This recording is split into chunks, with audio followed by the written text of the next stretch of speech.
What's up, everybody? Welcome back to Out of the Basement's Horror Hoopla, Episode 2. That's right, Justin. Suck it. Today, we're going to be reviewing the brand new Scream Factory non-collector's edition Blu-ray of The Hills Run Red. We're going to be talking about the movie, for the most part. We're going to give our opinion, whether you should buy this new Blu-ray or not, or stick with your DVD. We're also going to be talking about some Blu-ray news. Arrow Video jumping into the 4K game. Criterion refusing to jump into the 4K game. Refusing! I mean, that's kind of what it seems like at this point. I don't know. I mean, they stuck with Laserdisc until the bitter end. Of course, I'm Nate. Join with Steven. Howdy. Thank you so much to everyone who watched the first episode. We appreciate it. We know it's a little different because we got a lot of Star Wars fans on the channel now, but we still got our horror fans that are subscribed to us. So appreciate you. If you like horror movies, you like Blu-rays, that sort of thing, don't worry. Your basement boys still have you, even though the Star Wars content pretty much dominates the channel these days. And that's okay. That's fine. But we still like to do this for us. So, like we mentioned at the beginning of this episode a few moments ago, also don't forget to like and subscribe if you are enjoying. Very important. And check out episode 1. Yeah. We review the 4K release of Zombie. It was a good time. Love that movie. Very fun. So, Arrow Video finally jumping into the 4K game. We got Synapse Films. Probably the first boutique label to jump into the 4K game with their release of Suspiria. Off the top of my noggin. Yeah. I'm not 100% sure about that. Then we got Studio Canal jumping in over on the UK side with things like The Fog, Prince of Darkness, some John Carpenter classics. Then we got Blue Underground coming in with Zombie, Maniac. They're announcing new ones left and right. Yeah. So, like we said in the previous episode, pre-orders for all their 4Ks must be doing well, despite everyone complaining endlessly. But Arrow Video coming with two out of left field. Yeah. I wasn't really expecting either of these to be coming from Arrow Video, of all places. I mean, I could see them definitely putting out Flash Gordon. I feel like that's right up their alley, but Sure. Pitch Black, no. Right. Not at all. I mean, Pitch Black is a sci-fi horror movie. I don't know if you've ever seen the original Pitch Black. No, I actually haven't. I've seen bits and pieces of some of the Riddick movies here and there. The first two, I mean, I haven't watched as an adult, but I loved them as a teenager. When I was old teenage Nate, I was like, man, Pitch Black and Chronicles of Riddick are so cool. But like, Pitch Black is more of like a creature horror movie, and Vin Diesel's character Riddick is just kind of there. He's not like the focal point of the movie. I mean, of course, it's Vin Diesel, so you're like, wow, he's really cool. Back when Vin Diesel was cool and like Xander Cage, yeah, Dominic Toretto, early Dominic Toretto, early Dom, not Corona slamming Dominic Toretto. Oh, he's been slamming the Coronas since day one. Well, it caught up to him. We'll leave it at that. Yeah. But Chronicles of Riddick is more like a straight-up action movie, which it still is pretty fun. Got Carl Urban in it, so it's a good time. Yeah, I was not expecting that, nor was I expecting it to be a 4K UHD release. Oh, no. So, well, of course not. Arrow Video jumping in again, Flash Gordon, which I've never seen that movie, but when that pre-order dropped down to $19.99 on Amazon, I went, well, there's two separate editions as well. There's the special collector's edition of Flash Gordon, and then the regular UHD version. And is there one for Pitch Black too? I think Pitch Black just has a 4K or a Blu-ray. And the regular release, not the special edition, super affordable for both Flash Gordon and Pitch Black. Only $19.99 at the time of making this video on Amazon. So. Yeah, pretty good deal. Initially, I wasn't going to pick up Flash Gordon, but when I was like $20 for a boutique 4K, yeah, I'm in. Yeah, fantastic price. Yeah, I already paid the iron price for Pitch Black. Like I said, I really loved that movie as a teenager, so I went straight to Diabolic, and I was just like, here's my money. You can have that. Yep. So, yeah, Arrow Video jumping into the 4K game. Awesome. I hope we get to see some other cool releases. from Arrow on 4K, not just re-releases. Although I'd be down if they if they wanted to re-release some of their Argento library. Your Yuzna, your Gordon. Let's get the Reanimators on 4K discs. Society. I'd double dip. Let's Even though I've already double dipped on Reanimator, Bride of Reanimator. Technically, kind of Society. Because I bought the standard version, but then you gave me the steelbook, so then I was like, got rid of the standard one. And also, I forgot to mention this, and apologies, because I don't remember the company, but the Jodorowsky Arrow Video box set is coming to the United States from a different company, although it is the exact same box set, down to the posters, the booklets, everything. I'm curious as to why it's not an Arrow release, though. Like, I wonder what the holdup is and why it went to this different company who is making it with the cooperation of Arrow, but for some reason it's not a straight-up Arrow release. Well, it's got to be something with the licensing, I'm sure. And that's why Dawn of the Dead is always tied up, too. So I'm sure it has something to do with some nightmarish copyright scenario. Yeah.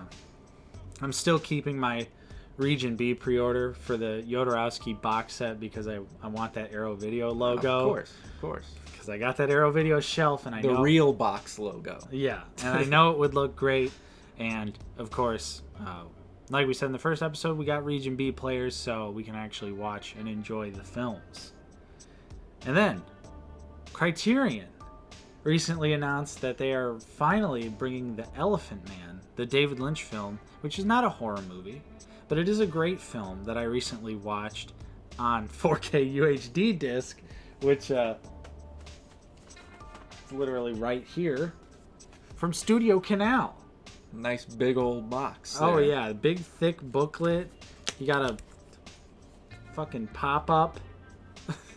The whole shebang. Although this is already out of print, this 4K edition, so if you missed it, sorry. But yeah, it's not a 4K disc though, but it is that 4K transfer on a 1080p Blu-ray disc. And why, Criterion? Why?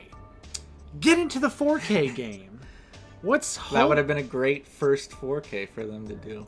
Exactly. And it kind of already exists. Obviously, they wouldn't be stealing the discs from the Studio Canal version, but the 4K transfer exists. Other smaller labels are getting into the 4K game, so you have to imagine it's semi-affordable for these companies to do it. Maybe they're playing the long game. Maybe they got something up their sleeve that we're not even on our radar, and then they're just going to drop it on us like a 10-ton brick, and we're going to be singing their praises. Maybe. You know it's got to be something big, like a Wes Anderson movie or something like that. But maybe it'll be Train Spotting, because obviously they haven't re-released that. You know, it's only on Laserdisc. Maybe, I guarantee. Well, I hope. All right, it's one of their Laserdisc exclusive releases that they're gonna. Hear me out. RoboCop. Even though Arrow Video just put out RoboCop. Chasing Amy. Was that a Criterion at one point? They did. They put it out on DVD and Laserdisc, but not Blu-ray. One of my least favorite Kevin Smith films. One of my favorite Kevin Smith joints. Oh, well, there we go. And that's pretty much it for the Blu-ray news. Criterion, get into the 4K game. What's it going to hurt? The fans are there. The fans want it. Look at the comments when they announced Elephant Man was just a regular 1080p Blu-ray disc. Everyone's talking about the Studio Canal version. I mean, look, I'm still going to buy the Criterion Elephant Man because I didn't get the Studio Canal. Which I totally get. Yeah. If you missed out on that set, which, although Studio Canal does do standard releases... And I would assume that Criterion's going for the entire Lynch filmography. Right. So if I can get it all on Criterion, that'd be great. Like, for instance, wasn't it Kino that released a Lost Highway, and then David Lynch was like, no. So I didn't get that out of respect for David. And I'm hoping... I feel like Criterion's going to pick that up. Maybe that'll be a 4K that they do. I think that would be really awesome. Yeah. Maybe even Inland Empire. I know Criterion. That's a Lynch film that Criterion hasn't done anything with. Again, I'm on your side, Criterion. I'm really rooting for you. Just when you gonna pull the trigger on it? We want them. We want them. I want my Train Spotting. I want my Chasing Amy. Those are like my top two. Isn't Chasing Amy a Miramax film though? Yeah, it is. So no hope for that. Yeah. Pretty much. Well, I don't know. Maybe tomorrow there's a groundbreaking deal where Miramax's rights are being sold. I don't know. Enough speculation. True. Mumbo jumbo. Scream Factory released the details for the 13 Ghost release. I'll hand that off to you since that's your wheelhouse. No Matthew Lillard. I'm still buying though. I was hoping, because the Idle Hands Blu-ray set, no new Devon Sawa interview, but things like Pet Sematary 2, they got Edward Furlong, and this comment that was left on the trash fire that is Facebook of Scream Factory's announcement of someone saying, "Is Matthew Lillard really that busy?" And come on, doing Matthew dirty like that. Doing him a little dirty, but at the same time, I'm kind of like, okay, what is he up to? They had to have reached out to him. I don't know. Maybe he's secretly returning for the secret season 4 of Twin Peaks. Oh. So in 25 years, but they're filming it now to release in 25 years. Right. Like that fake Robert Rodriguez movie. Yeah, with John Malkovich. Yeah, that's not a real movie. You can't convince me otherwise. Dude, what if it's a Spy Kids reboot? Like them grown up. But it's Junie is John Malkovich though. Yeah, that's what I mean. Okay, I'd watch that. Yeah, it'd be great. But speaking of Dark Castle stuff, let's talk about The Hills Run Red.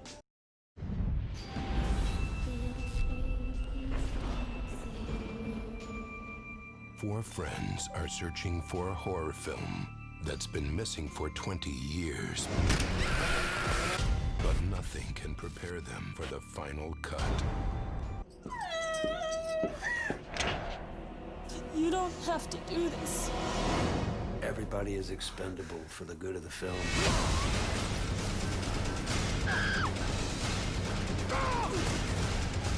They're watching. The Hills Run Red, coming soon on DVD. This is a 2009 slasher film directed by Dave Parker, starring a bunch of people that I've never heard of, and William Sadler, who was just in a movie we recently watched, VFW, which was awesome. Yep. Light on story, heavy on boom booms. So we were in. And basically, this movie is sort of like a meta slasher where it's a group of teens and they're shooting a documentary about this movie called The Hills Run Red. And what do you know? It turns out the movie's real. This is a movie that I would have expected to be made in 1999 and not 2009. Just because this is like a post-Scream slasher that came out a decade late. You get the edgy friend character, like at the beginning when they're driving in the car and he's talking about horror tropes and he's like, we're going out in the middle of the woods, right? Well, that's what I mean. It's like because every horror movie had to be meta after Scream came out. Yeah. There's so many imitators and wannabes, and most of them are shit. Yeah. So, and that's exactly what this movie felt like. However, I do feel like this was a pretty decent attempt at it. I didn't love this movie, but it's definitely better than some of the other Scream imitators I've seen. At first, I thought it was going to be like that for the whole movie, like that character, Lalo. I thought Lalo? Right. Like, you couldn't think of a better name than Lalo? Like anything. Frank. Dave. But Bill. I was like, please don't let him be the character that's just spewing useless horror knowledge for the whole movie. Luckily, it was that one scene. Because, like you said, that's played out. The meta character from Scream that's just blah blah blah, horror movie this, horror reference. It's just like, we're done with that. Yeah, you cannot do it better than Scream. Right, because you had Jamie Kennedy. Exactly. Malibu's Most Wanted. B-Rad. B-Rad G. Y'all know who you dealing with? I'm Malibu's Most Wanted, y'all. Kid Car ain't got nothing on me! Ah! But, yeah, like you said, this movie honestly surprised me. I remember seeing it a lot at video stores, and I always thought that it was a Hills Have Eyes rip-off movie. I always thought it was just one of those, just one of those trash movies you find in a Walmart bin or something that came out around the time that tried to capitalize by having a similar poster. Right, because you look at the cover. Yeah, look it's at the, terrible. And at the main poster, it looks like mutant, radioactive, and even the font. You look at the font, that is straight up the Hills Have Eyes remake font. Well, and the word The Hills. There you go. But it's supposed to be that way. Right. But, if you're just browsing around in a video store, can't really do that anymore. No. So, yeah, if you're browsing around at Walmart, you see that in a bin, or you see that hanging up, you're just like, absolutely not. In no universe, in no scenario am I watching that. I've been aware of this movie pretty much since it came out, and I've just consistently ignored it the entire time because, again, I thought it was just a generic Hills Have Eyes-esque ripoff movie, so I was like, no, I'm not going to watch that. I'm not going to give this movie the time of day, but like you said, surprisingly good. Yeah, it was not bad. Was it a great movie? No, but I had a lot of fun. Yeah. The characters are unlikable, pretty insufferable. Yeah, right? the one main character who's also in American Pie Bandcamp, who you're kind of on his side, Tyler. You're on Tyler's side for most of the movie because he seems like the most pure of heart, and then there's something that happens later on. And you're just like, okay, well, everyone can die now. I don't care. Yep, because his friend and his girlfriend, completely unlikable. Yep. The other girl that you meet in the movie, plot twists happen. Yeah. That is the one thing, though, I will say about this movie, not to get too spoilery, because I think that this movie is definitely worth watching, and it's worth watching without knowing exactly what happened. I went in completely blind. Me too. I didn't know this was a meta slasher until you told me that you ordered this movie, and I was like, why would you ever get The Hills Run Red? And you're like, oh, it's like a meta slasher. And I was like, oh, did not expect that at all from the cover. Neither did I, but then I was doing some research and I was like, oh, you know what? Because this is the first time this movie's been on Blu-ray in the United States. So I was doing my research about it. I was like, oh, Scream Factory's putting it out. Not that, Scream Factory puts out plenty of garbage. But I was like, okay, maybe that means there's got to be something to it. That they're going to want to put in the effort, even though it's not a collector's edition. It's just a standard release. Still packed with bonus features, tons of new bonus features, interviews with the cast and crew, if that's the sort of thing you're interested in.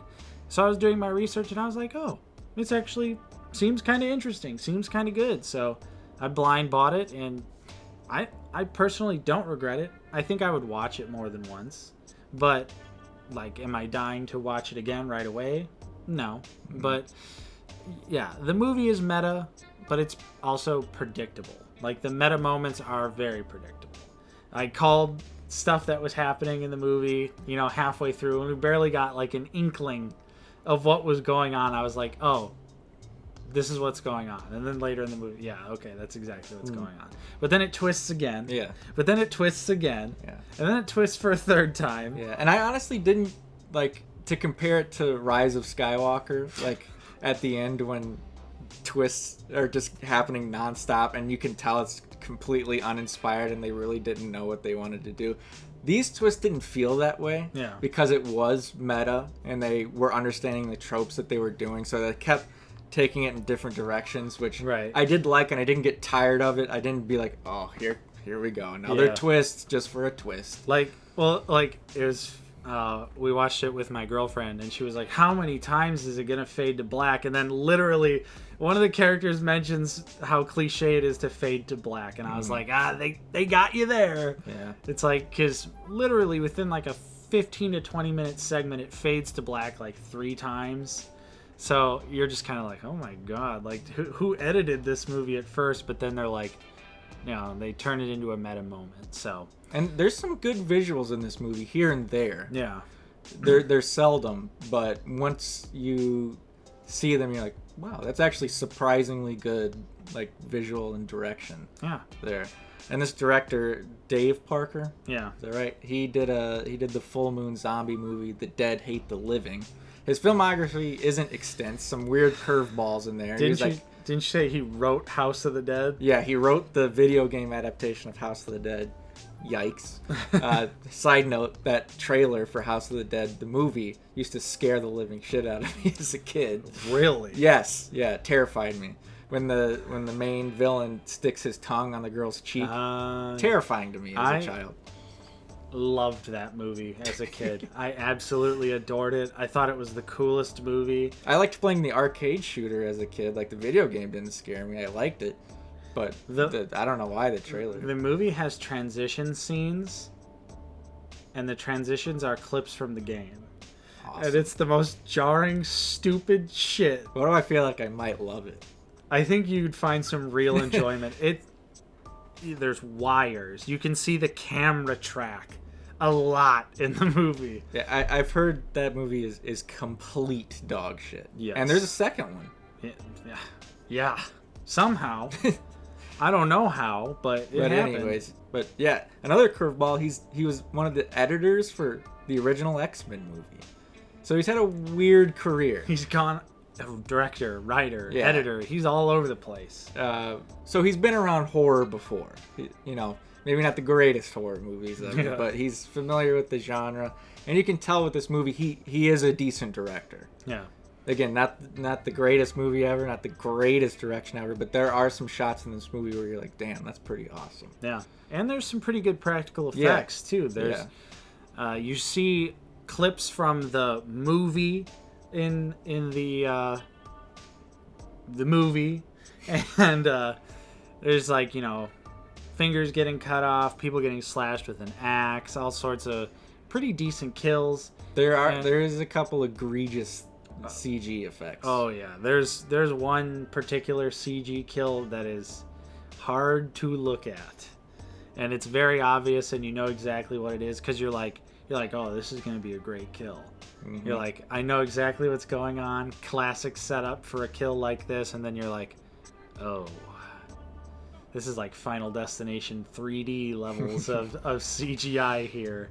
Yeah. So, but I mean, that's only one kill. I would say for the most part the kills are all practical effects, and there's a decent amount of gore as well. So it's a fun ride. Now I will say, mild spoiler alert, but the movie just ends. Yep. And it does not have an ending. It doesn't just end in a good way. It just, okay, it's over. It kind of shoves you in one direction, like you think that's how it's going to go, and then it just ends. Yeah. Like it doesn't go in that direction, it doesn't actually finish. Yeah. There is no real ending to the movie. Right. Because it ends, and then you get a little bit of credits, and then you get a little post-credit scene, I guess. And I was like, oh, that's a fake out. Like, we're going to get a little bit more of the movie. And then I was like, oh, never mind. It's literally... so there's no real character resolution for our main character at all. Again, they kind of tease you with where it might go, but then it doesn't. Right. So I guess you have to just choose your own ending. Yeah. Pretend you know what happens. But is that a part of the meta? Hey, maybe. Maybe we're in the movie right now. Oh. I'm not against movies abruptly ending, but when it's actually leaves you with something to think about, or like a statement or something, but this movie just doesn't have that. It's just kind of like, it almost feels like, oh, we ran out of film. And our hard drive was full. So and they definitely set up a sequel. Yeah. And there's never been one. No. And which is kind of unfortunate because I like Babyface as a killer. Yeah. I think not the worst. I think he's got a cool design, especially later in the movie when he gets his mask ripped off and he just wraps barbed wire around his head. That was awesome. I was like, okay, like here we go. Now, will I say go out and buy this particular Blu-ray or just stick with the cheap DVD? Maybe go try and find the DVD at a thrift store or Yeah. a secondhand store first, watch it, and then see if you like it, and then if you really do, upgrade. Yeah, that would be my recommendation. Is I don't regret going full in on this Blu-ray, but now that I've seen the movie, I'm like, maybe I could have saved a couple bucks had I watched it on the DVD, because the DVD is cheap. Yeah. It's even pretty cheap on Amazon. So if you don't have any thrift stores, although literally this movie's everywhere, you can find it at a thrift store. You see it at all in our area, all the used media stores. It's all over the place. So if you can find the DVD, go for it, because it's one of those late 00 movies that really doesn't look all that great on my giant 55-inch 4K TV. It just, there's a lot of found footage shots. There's a lot of it's not completely found footage, but the characters are filming a documentary, so there's always those POV shots where the camera quality is not that great. So it's really not like super essential to watch this movie in like full 1080p HD. I'd say you could get away with the DVD.